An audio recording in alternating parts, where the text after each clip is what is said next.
Assalamualaikum warahmatullahi wabarakatuh. Selamat pagi, salam sejahtera untuk kita semua. Salam sehat, Bapak Ibu sekalian. Bapak Ibu sekalian yang saya hormati, terima kasih atas kehadirannya pada pertemuan pagi ini. Mohon maaf saya tidak bisa menyebutkan satu persatu, namun rasa terima kasih kami untuk Bapak Ibu sekalian karena sudah berkenan hadir dan akan mendengarkan 3 hari ke depan tentang paparan sosialisasi dan advokasi peraturan di bidang pangan olahan. Ini memang menjadi salah satu kegiatan yang rutin kami lakukan di Kadeputian 3 bidang pengawasan pangan olahan Badan POM karena kami sangat merasakan kebutuhan atas kegiatan ini dengan tujuan tadi sebagaimana Ibu Deputi pada saat pembukaan disebutkan bahwa harapannya ini bisa menjadi persamaan persepsi ke depannya dan dalam rangka implementasi peraturan yang ada di bidang pangan olahan. Baik, pada kesempatan pagi ini saya akan memaparkan tentang peraturan perundang-undangan di bidang pangan yang menjadi payung hukum gitu ya, peraturan teknis yang ditetapkan oleh Badan POM. Next slide. Ya, outline yang akan saya paparkan pada kesempatan pagi ini, pertama akan disampaikan terkait tentang perundang-undangan di bidang pangan apa saja, proses penyusunan peraturan di Badan POM bagaimana, dan rasanya ini para regulator di semua kementerian juga akan menjalankan hal yang sama, karena amanatnya sangat jelas ya tentang metode penyusunan regulasi. Dan terakhir akan ada penutup, lanjut. Untuk pendahuluan, ini perlu dipahami tentang jenis perundang-undangan seperti apa dan hierarkinya bagaimana. Dan ini kita tahu bahwa amanatnya ada di dalam pengaturannya ada di Undang-Undang nomor 12 nomor 12 tahun 2011 tentang pembentukan peraturan perundang-undangan. Ini yang mendasari diskusi kita pagi ini karena ini sangat prinsip ya, mendasar. Dan kita tahu bahwa dalam setiap penyusunan regulasi yang pada saat menyusun faktor menimbangnya ini adalah berdasarkan hierarki peraturan perundang-undangan. Dan ini yang berlaku di Indonesia, hierarki tertinggi ada di Undang-Undang Dasar tahun 1945. Selanjutnya adalah ketetapan MPR. Hierarki berikutnya adalah undang-undang dan selanjutnya ada peraturan turunannya berupa peraturan pemerintah. Selanjutnya juga ada peraturan presiden, peraturan daerah provinsi, dan peraturan daerah kabupaten kota.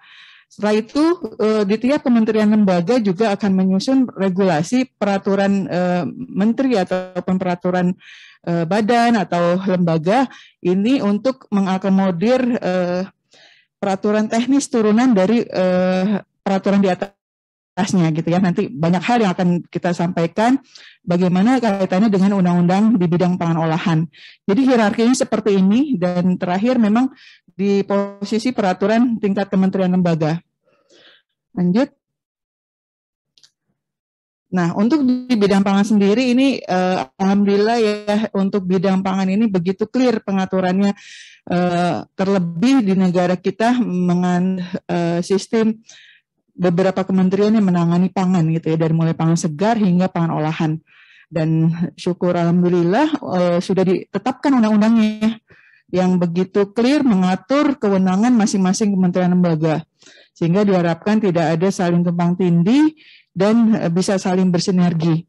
Kita tahu ada Undang-Undang Nomor 18 Tahun 2012 tentang pangan, di mana ini juga sesuai dengan amanah penugasan Bapak Presiden ini dilakukan Omnibus Law ya tentang perizinan. Jadi sebagian pasalnya itu diubah di dalam Undang-Undang Nomor 11 Tahun 2020 tentang Cipta Kerja yang memang spesifik mengatur tentang perizinan. Nomenklatur izin menjadi perizinan berusaha. Nah, untuk Undang-Undang Nomor 18 ini juga ada produk-produk turunannya. Tadi kalau berbicara hierarki dari undang-undang diturunkan dalam bentuk peraturan pemerintah. Nah, untuk Undang-Undang Pangan ini ada 3 peraturan pemerintah yang menjelaskan lebih detail tentang tuangan yang tercantum pada Undang-Undang Pangan. Yang pertama PP nomor 17 tahun 2015. Jadi undang-undang itu ditetapkan 2012 dan produk turunannya ditetapkan beberapa tahun kemudian setelahnya. Jadi untuk PP nomor 17 tentang ketahanan pangan dan gizi ini ditetapkan tahun 2015. Berikutnya adalah peraturan pemerintah nomor 86 tahun 2019 tentang keamanan pangan. Dan yang saat ini masih terus berproses karena ini proses harmonisasinya belum selesai juga tentang PP label dan iklan pangan. Jadi ini masih berlaku adalah PP nomor 69 tahun 1999. Jadi ini memang sedang berproses dan kami berharap bisa segera diterbitkan PP label dan iklan pangan ini. Nah, undang-undang pangan ini dibagi 3 klaster besar ya, ketahanan pangan dan gizi, keamanan pangan, dan label dan iklan pangan. Dan di bawah dari peraturan pemerintah ini ada banyak peraturan menteri lembaga yang mengatur tentang peraturan pelaksanaannya. Jadi salah satunya adalah nanti apa saja yang diterbitkan oleh Badan POM, dan oleh karena itu kami melakukan kegiatan ini dengan harapan nanti para pelaku usaha atau stakeholder ya, nggak cuma pelaku usaha, pengguna itu siapapun dari pengawas, dari produsen, dari distributor, dari konsumen itu sendiri bisa memahami di tataran implementasinya. Sementara untuk undang-undang Cipta Kerja ini juga ada produk turunannya berupa peraturan pemerintah nomor 5 tahun 2021 tentang penyelenggaraan perizinan berusaha berbasis risiko. Dan semua kementerian yang terlibat dalam PP ini juga telah melakukan penyusunan peraturan kementerian lembaga untuk pelaksanaan dari PP tersebut.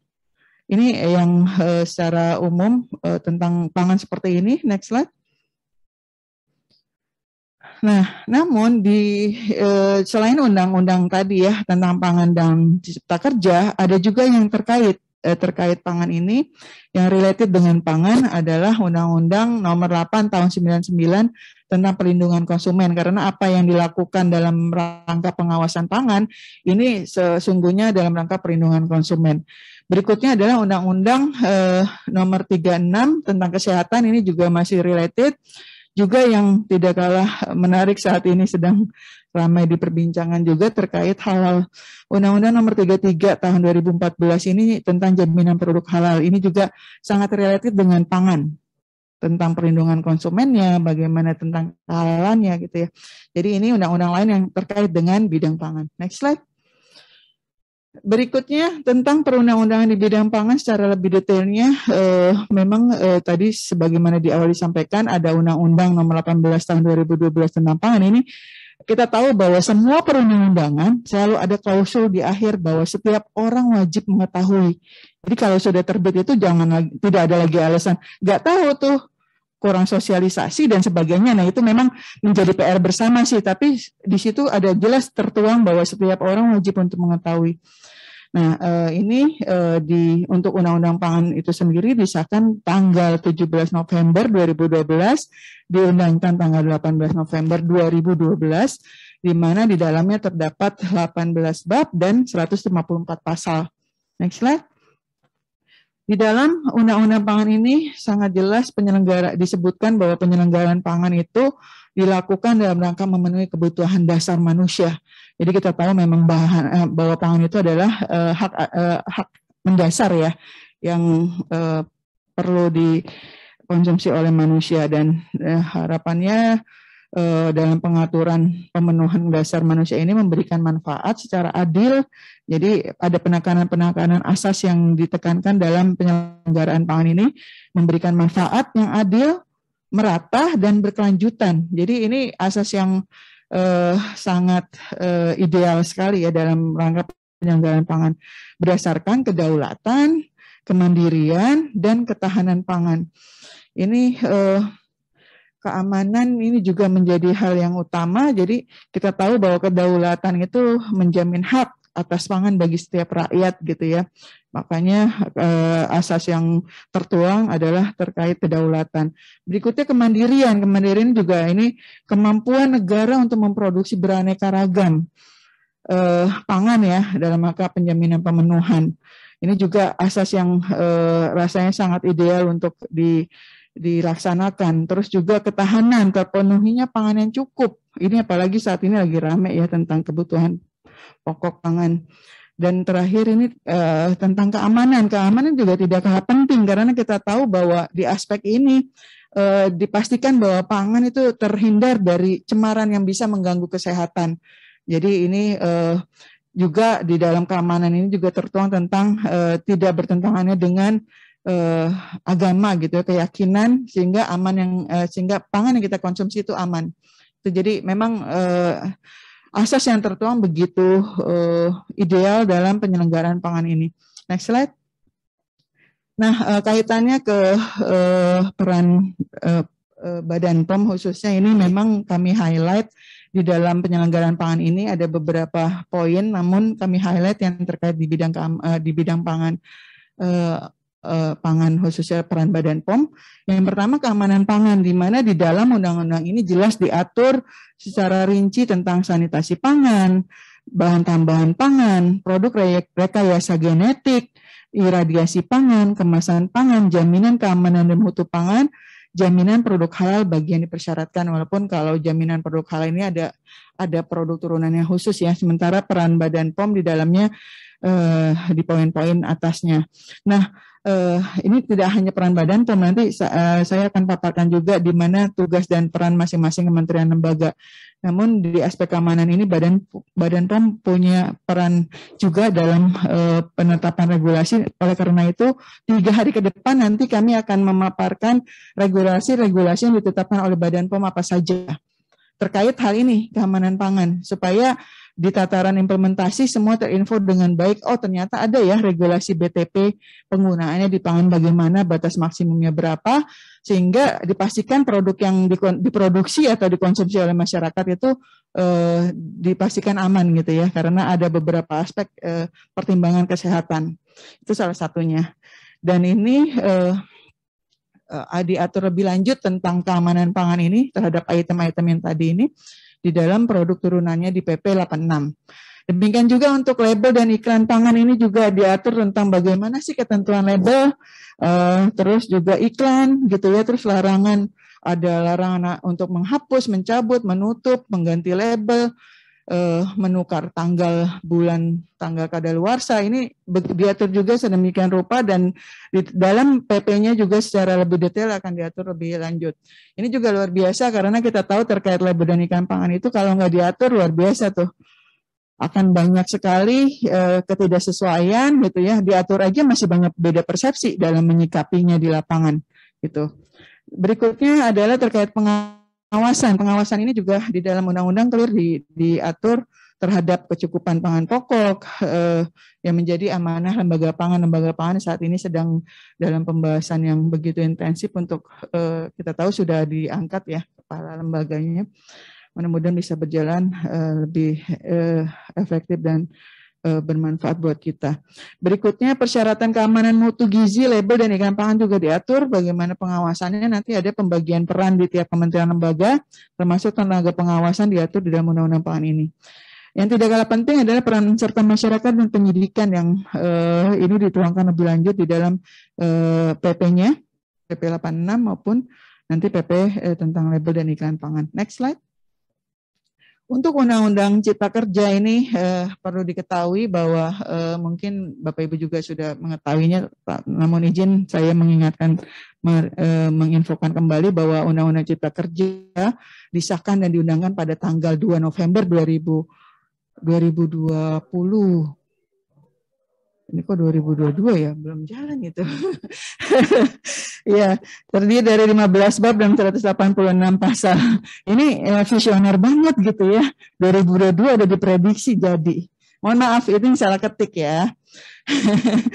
Ya, terus berikutnya di dalam undang-undang ketentuan apa saja?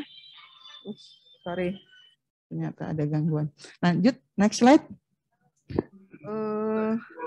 Untuk di dalam Undang-Undang Cipta Kerja ini tertuang beberapa pasal yang merupakan perubahan dari Undang-Undang tentang pangan ya, nomor 18. Salah satunya adalah pasal 68 tentang penerapan norma standar prosedur dan ketentuan ini, NSPK. Terus di dalam pasal 77 juga tentang perizinan berusaha yang dihasilkan dari rekayasa genetik, pasal 81 tentang perizinan berusaha untuk iradiasi pangan, pasal 91 tentang izin edar produk sebelum diedarkan, dan di sini juga dituangkan kriteria, jenis, besaran denda, dan tata cara pengenaan sanksi administratif ya untuk pelanggaran-pelanggaran. Jadi ini tertuang perubahannya dari yang Undang-Undang Nomor 18 di Undang-Undang Nomor 11 ini kaitannya ke perizinan berusaha, dan ada diatur lebih lanjut di PP Nomor 5 tentang perizinan berusaha ini. Next slide. Jadi memang penuangan di Undang-Undang Cipta Kerja ini juga salah satunya adalah terminologi izin menjadi perizinan berusaha. Ya, untuk produk turunannya dari Undang-Undang Cipta Kerja adalah PP Nomor 5 Tahun 2021 ini tentang penyelenggaraan perizinan berusaha berbasis resiko yang disahkan dan diundangkan tanggal 2 Februari 2021, terdiri dari 12 bab dan 567 pasal. Ini luar biasa ya, sangat banyak ini. Memang ini menjadi satu output yang digunakan oleh seluruh kementerian lembaga. Dan next, jenis perizinan berusaha di sektor pangan olahan ini izin menginfokan Bapak Ibu sekalian bahwa ini dengan perizinan berusaha yang diterbitkan oleh Badan POM sektor obat dan makanan. Jadi ada 24 jenis perizinan berusaha. Kita tahu di dalam perizinan itu dibagi 3 kalau untuk yang di Badan POM ya, ada menengah rendah, menengah tinggi, dan tinggi. Dan untuk yang menengah rendah berupa persyaratan pemenuhan standar ya, ini self-declare oleh pelaku usaha, ini ada sejumlah 7 sertifikat pemenuhan komitmen. Sementara untuk yang menengah tinggi berupa pemenuhan standar ini yang perlu dibuktikan oleh pelaku usaha ini ada sejumlah 10 sertifikat standar, dan untuk izin yang diatur di dalam PP ini ada 7 izin. Itu ya, di mana dalam pengkategorisasian jenis perizinan ini mempertimbangkan analisis resiko terhadap aspek perlindungan kesehatan konsumen. Next slide. Nah, untuk PP 86 keamanan pangan ini juga telah disahkan dan diundangkan pada tanggal 26 Desember 2019, terdiri dari 8 bab dan 84 pasal. Next slide. Ibu moderator, mohon diingatkan kalau waktu saya tinggal sedikit supaya saya bisa mengatur materinya. Ya, untuk keamanan pangan ini diselenggarakan melalui ini sama hal yang tadi disampaikan ya, bahwa untuk penyelenggaraan keamanan pangan itu ada beberapa poin penting yang diatur di dalam PP ini. Yang pertama, sanitasi pangan ini kaitannya ke cara produksi, cara yang baik gitu ya, baik itu produksi dan distribusi ya. Terus berikutnya adalah pengaturan tentang BTP, bahan tambahan pangan. Selain itu juga tentang rekayasa genetik, iradiasi pangan, kemasan pangan, pemberian jaminan keamanan dan mutu pangan, jaminan produk halal bagi yang dipersyaratkan, pengawasan, penanganan kejadian luar biasa, penanganan cepat terhadap kedaruratan keamanan pangan, dan peran serta masyarakat. Dari poin A sampai K, itu amanah kewenangan untuk Badan POM ada di hampir seluruh butir kecuali G dan I ya, terkait halal dan penanganan KLB. Ini sebagai informasi. Dan di dalam keamanan pangan itu diatur penyelenggaraan dari pengaturan keamanan pangan itu from farm to table. Jadi dari hulu ke hilir. Itu diatur secara detail. Mengatur pembagian tugas kementerian lembaga dalam pengawasannya dan sesuai kewenangannya. Di mana nanti ada paparan lanjutan bahwa jelas diatur pangan segar menjadi kewenangan siapa, pangan olahan menjadi kewenangan siapa. Next slide. Nah, di dalam secara lebih detailnya, kalau kita cermati di dalam PP 86 ini, diatur demikian Bapak Ibu sekalian. Jadi untuk instansi pengawas, pemenuhan terhadap persyaratan keamanan mutu dan gizi pangan ini diatur begitu clear. Pangan segar, termasuk pangan segar asal tumbuhan menjadi kewenangan siapa? Ada Kementerian Pertanian ya. Terus juga pangan segar asal hewan ini juga diatur, pangan segar asal ikan ini diatur sedemikian rupa. Jadi menjadi kewenangannya Kementan, KKP, dan gubernur, bupati, wali kota. Sementara untuk pangan olahan itu sendiri dibagi 3 ya, ada pangan olahan olahan terkemas ya, pangan industri rumah tangga, dan pangan siap saji. Nah ini juga diatur pembagian kewenangannya. Untuk pangan olahan terkemas ini ada peran Badan POM sama Kemenperin untuk pengawasannya, untuk pemenuhan persyaratannya ya. Terus juga untuk industri rumah tangga ini ada peran Badan POM, Bupati, dan Wali Kota.